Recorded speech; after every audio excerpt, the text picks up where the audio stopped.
జాకర్ ఇది ఇల్లు అనుకున్నారా లేక సర్కస్ కంపెనీ అనుకున్నారు? కోతుల గంతులేస్తున్నారు.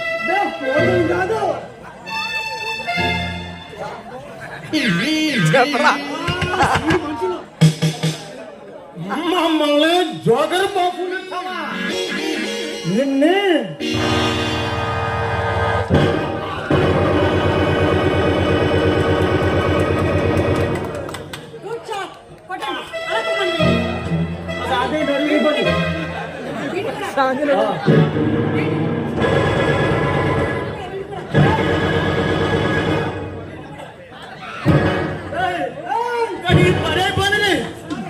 కానీ పదే పని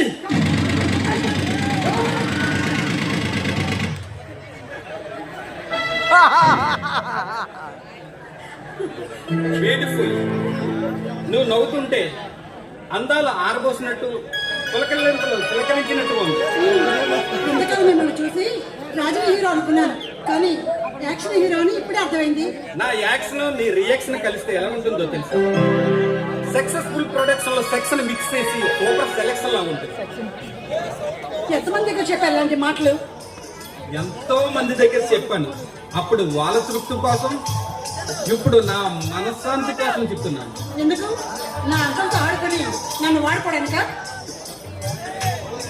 కోరికలు తీర్చుకోవాలంటే 1,000 మంది దొరుకుతారు, కానీ మమతలు పంచుకోవడానికి, ఒలుపులు పెంచుకోవడానికి, మనుషులు ఆరాధంగా అర్పించడానికి వీళ్ళ పనికిరా.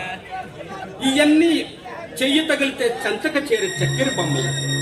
కానీ నిన్ను చూస్తుంటే మండుతున్న నా మనసును నీ సిరినవ్వుల సవ్వడితో దివ్యగా వెలిగించి నిరాజన పలకాలనిపిస్తుంది.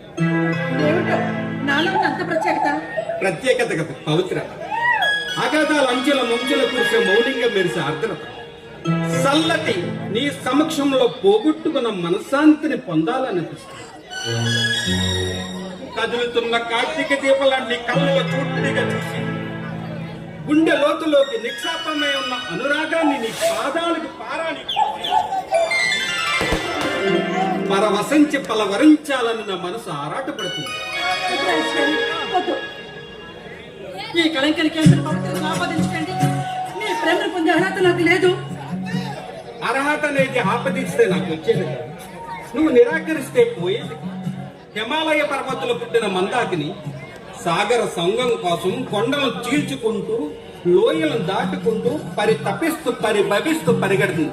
అంత మాత్రాన అది అపవిత్రత అయిపోతుందా? రాజేష్ గారు, మీకు ఎలా చెప్పాలో నాకు అర్థం కావటం లేదు.